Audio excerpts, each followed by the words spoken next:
You know that feeling when you write a check for your grandson's college and your heart swells with pride. That moment when he tells you he got into accounting and you picture his future, already secure. That knot in your stomach that appears later, when you're reviewing your expenses and you see the same amount leaving your account every month, without fluctuation, without those small typical expenses a college student has. That instinct that whispers that something is wrong, but you silence it because, after all, he's your grandson. He's the one you raised like a son. Millions of grandparents feel this, sitting in their rooms, reviewing bank statements, building stories about why there are no complaints about schoolwork, about why their grandchildren's grades never seem to affect their mood. You're not crazy. You're not being paranoid. That instinct you're ignoring is probably the most honest thing you have right now. Who had one simple phone call, a conversation that lasted 3 minutes, that changed everything? Who looked at the documentation and saw the conspiracy unfolding before their eyes? And when they saw the magnitude of what had happened, when they connected the dots and realized that it wasn't just their grandson lying, but that an entire family structure had been set up to exploit them, those people chose to act, not with blind rage, with strategic clarity. If you like stories about family betrayal, about how people we love can disappoint us in ways we would never imagine, subscribe to the channel and leave a like so I can bring more stories like this to you. Because these stories aren't just entertainment, they are warnings. They are maps that show you where you shouldn't go. This is my story. I built bridges, buildings, restored historical mansions. I had a solid career, an apartment in the Higienópolis neighborhood of São Paulo that I paid for in cash, a stable retirement, and what I thought was a close-knit family. Later they had a daughter, Rebecca. I was always very present. Fernanda was a woman I always found a little distant, a little cold in personal relationships, but who seemed to care about the family's material well-being. They lived in a 2-story house in Muca that I had helped pay for, covering half the down payment 10 years ago. Sunday lunches were sacred. I brought roast chicken from Cantina do Nino that they loved. Mateus always asked for the guava paste and cheese dessert. Lucas complained that he should be at a real barbecue. It was all very simple and very happy. When he turned 17, he told me he wanted to study accounting. I thought it was a genuine desire. He had gotten good grades in high school. He wasn't an exceptional student, but he was responsible. He had discipline. I wanted him to attend a quality university, not some cramped night school where he'd have to work during the day. I wanted him to have the opportunity I didn't have. I set up an arrangement with the bank manager. My money would go into a joint account that Fernanda, my daughter-in-law, would manage. She would deposit the tuition amount to the university, and the rest would be for expenses like books, transportation, and food. It was a way to maintain transparency, to be involved in my grandson's education. Fernanda agreed. Roberto agreed. Mateus agreed. Everyone seemed happy with the arrangement. In the first few months, Mateus came to Sunday lunches and talked about his classes. He mentioned a bad controllership professor, a financial accounting professor who explained things poorly. He showed me books he was buying, class notes. Once he even showed me a test where he got a 7.5. I congratulated him, said he could have done better, but that the grade was respectable for a first semester. He signaled discomfort and changed the subject. I thought it was just that adolescent shyness that extends into early adulthood. I thought it was normal. I visited and always saw the results of the renovations. I asked how things were going and received generic answers. Everything's fine, Dad. We're happy. The kids are growing up. I continued to deposit the tuition every month, and Fernanda kept saying everything was being paid on time. She started asking me for increases in his personal allowance. She said books were more expensive, that he needed a better computer for some of the assignments, that transportation had increased. Each request was accompanied by a reasonable justification. I never asked for confirmation that the tuition was actually being paid. I just trusted, and that cost me much more than money. She said she was calling because there was a problem regarding Mateus's enrollment, a serious problem. She said she had sent collection letters to the address the university had in its system. I asked what that address was. She read the address of the two-story house where my son lived. The same place. I sat in silence for 5 minutes in my office before I could breathe properly. The deposits I made kept arriving every month. 200 reais for Matias's tuition. But there were 2,000, 3,000, sometimes 4,000 reais in withdrawals and transfers I couldn't trace. There were also purchases at malls, at clothing stores, at restaurants. A 5,000 rate transfer to Lucas, my other grandson, in August with the description, extra help. A 3,000 rate cash withdrawal the previous month. All of this while they were saying the tuition was being paid, while Mateus was pretending to attend classes, while I believed I was investing in his future. Matias had tuition due for April, May, June, July, August, September, and October 2023. 7 months, 8,400 reais in debt. She checked the system. The last time there was a record of Mateus on campus was May 4th, 2023. May 4th. She emailed it to me an hour later. I opened the document with trembling hands. April 2023. 5 recorded entries to campus. May 2023. 3 entries. June onward. 0. Absolutely 0. All constructed so no one would know that the university had become just an alibi. It meant that Mateus had participated in this whole conspiracy. It meant that my other grandchildren, Lucas and the younger daughter, Rebecca, also had to be aware of something. Because where was all that money going? 8,400 reais in unpaid tuition, plus the money Fernanda was withdrawing, plus the purchases. Where was it all going? I needed to see the full extent of the conspiracy before confronting them. In January 2022, there was an average of 800 reais in withdrawals. In December 2023, there was an average of 2,500 reais, a 3-fold increase. Then I did something I'm ashamed to say I did, but that I needed to do. I created a fake profile on a social network and added Lucas. I noticed in his stories that he frequently visited cafes, bars, and shopping centers. There were photos of him with groups of people, always in expensive places. There was a photo of him in a luxury apartment that was clearly not the family home. There was another photo of him getting out of a black BMW. Lucas was 25, a graduate in business administration, and as far as I knew, had no significant source of income. But he apparently had access to luxury that didn't correspond to anything I knew about his life. But when I created the fake profile and added her too, I noticed she frequented the same expensive places as Lucas. There were photos of her at sushi restaurants, nightclubs, and hotels. 19 years old, in private school, with access to money that wasn't coming from a 300 reais allowance. Without telling the whole story, I asked if it was legal for me to hire someone to review the expenses of a bank account of which I was a co-signer. He advised me that yes, as long as the account was mine, which was the case. Patricia indicated that she would need access to my personal computer's browser so I wouldn't have to share the account password. After 5 days, Patricia had a complete report for me. Of that total, 20,000 reais had been transferred to Lucas's personal account on various occasions. 4,000 reais had been transferred to Rebecca. 8,400 reais had been retained by Fernanda and not deposited to the university. The rest was used for purchases in food, clothing, and entertainment establishments. Patricia also discovered that there was a recurring transfer of 500 reais every month going to the account of a friend of Lucas's, whom Patricia managed to identify as being involved with the sale of illegal substances.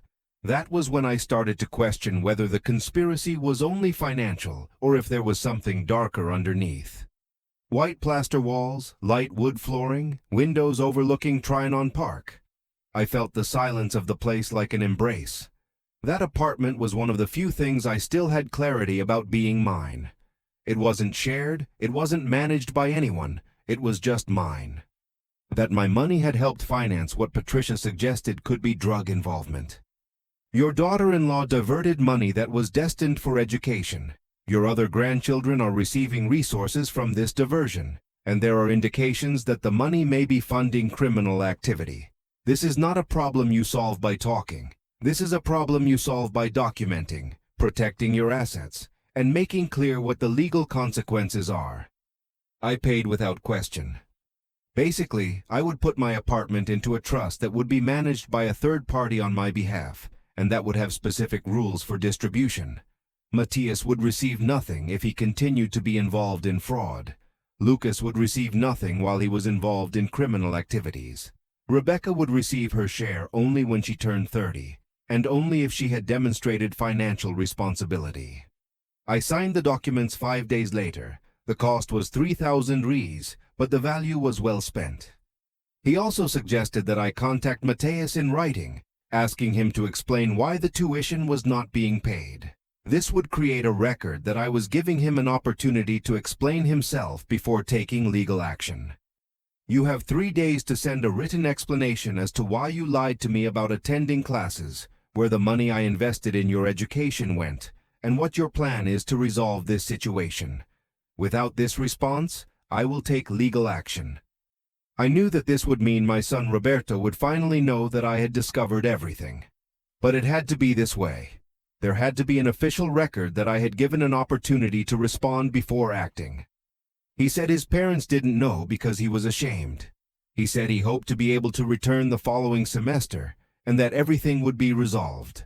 His voice was controlled, but I could hear the rage below the surface. He said he didn't know Matthias had left the university. He said Fernanda had assured him everything was being paid.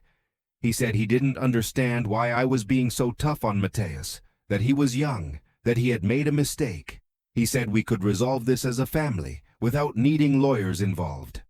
I responded coldly that we had had almost 2 years to resolve it as a family, that the conspiracy had been set up with the knowledge of multiple people, that I wasn't asking for apologies, I was asking for accountability, and that by the following Monday, I wanted a meeting with the entire family at my apartment to discuss how this would be resolved. That week was the longest of my life. I spent hours reviewing the documents, hours looking at the numbers, hours processing the anger, the disappointment, the feeling of having been used. My money had built lies. My money had funded exploitation. My money had helped create a situation where my grandchildren had learned that deceiving people was acceptable as long as they didn't get caught. Blame for not questioning, blame for having trusted without verifying, but the blame had to be processed later. Now I needed to be calm. I needed to be ready. I was on the sofa. They were in the other seats arranged in a semicircle. There was a coffee table in the center that no one touched. I started simply. There was no need to shout. I had evidence that was their own condemnation. 4,000 to Rebecca. 8,400 were retained and never deposited for tuition. Roberto started to deny it. He said he didn't know about this. Fernanda remained silent. He said Matthias would return to the university the following semester. He said Fernanda would pay the amount owed. He said we had to resolve it as a family. That my assets had been protected in an irrevocable trust that did not allow access by anyone involved in fraud.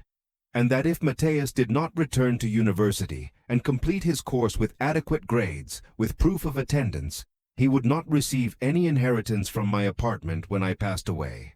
That Lucas would receive nothing while he was involved in criminal activities. And that Rebecca would receive her share only when she turned 30. I told Fernanda that the money was in a separate account specifically because I wanted transparency about where it was going. That the money had been given in trust, and that trust had been systematically broken for almost 2 years. That there was no room for negotiation.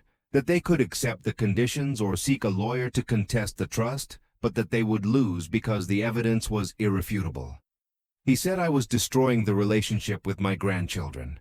That there was no need for it to be like this. That he had raised Matthias responsibly, and that this was a temporary situation that could be resolved. That Matthias had had enough time to tell the truth. That Fernanda had had enough time to stop the theft, and that he, Roberto, had had enough time to question where the money was going. Matthias was crying softly. Fernanda seemed to be in shock. Roberto tried to say something as he reached the door, but I didn't let him.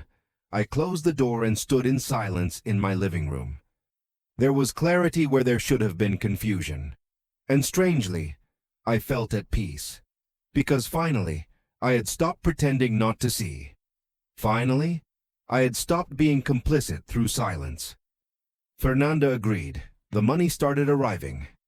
I assumed she'd been instructed by her parents to distance herself. That hurt, but it was the correct consequence. You can't deceive your grandfather for so long and expect everything to be normal. I found out about it by chance, when I received a notification from the Unified Selection System in an old email I had registered in his name. He never told me, never asked for my permission or guidance. He just entered the public university as if nothing had happened.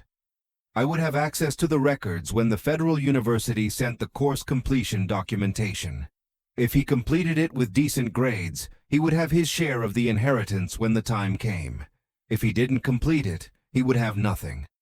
That they had taken advantage of my willingness to help to build a system of exploitation. That I had spent decades building a character that had been disrespected by people I should be able to trust completely. And the people around me had learned that if they pressed certain emotional buttons, the money came. I had taught them how to deceive me through how I had loved. That saying no to exploitation wasn't selfishness. I started reading books I had put off. A complete series by Arthur C. Clarke that my grandson Mateus had stopped reading when he stopped attending university. I read Space Odyssey while drinking coffee on the sofa in the afternoons. My Sunday lunches stopped being sacred. For a while they just didn't happen. No one called, no one asked when the next one would be. That Mateus was a victim as much as I had been. That there were no promises of immediate restoration, but there was a possibility of dialogue. About how he was now genuinely studying at USP, and that he was taking it seriously. And that the most important thing was that he had now learned a fundamental lesson. Deceiving people, even with reasons, has long-lasting consequences. That it was much easier to be honest from the beginning. That she felt ashamed, and that she would like to try to rebuild the relationship. She replied that she understood. We started exchanging occasional emails about books I was reading, about her studies, about small things, nothing dramatic, nothing that promised a magical reconciliation. Just two people trying to reconnect in a way that was honest. He started attending a psychology course to better understand family dynamics. He and Fernanda sought couples therapy. I listened and understood.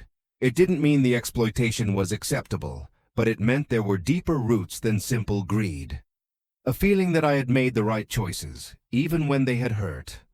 When Rebecca and I exchanged emails, it was because there was genuine interest, not because an inheritance depended on it. When Roberto and I talked, it was like two adults processing a family crisis, not like a father trying to buy love. We still eat weekend lunches, but they are no longer sacred, which means they are genuine. When Mateus comes, he brings his engineering books. When Rebecca comes, we talk about literature. When only Roberto comes, we often walk through Trianon Park and talk about projects he is working on. And honesty, I discovered, is much more valuable than illusion. Yes, it is painful to see the truth. It is painful to confront the people you love. It is scary to think about how life changes when you set boundaries. All of that is true. But what is even truer is that you will be destroyed much faster by continuing to ignore it than you will by facing it. Because exploitation does not stop voluntarily. It only grows, and the more you invest in a lie, the more you lose. Thank you for listening to my story so far. If it resonated with you, if you understand the weight of having to confront people you love, please leave a like and subscribe to the channel so we can bring more stories of people who recovered their lives. And if you have a similar story, if you are at this moment of discovery and investigation, leave us a comment. You are not alone in this. There are many people who woke up to the truth and made the correct choice to protect what was theirs.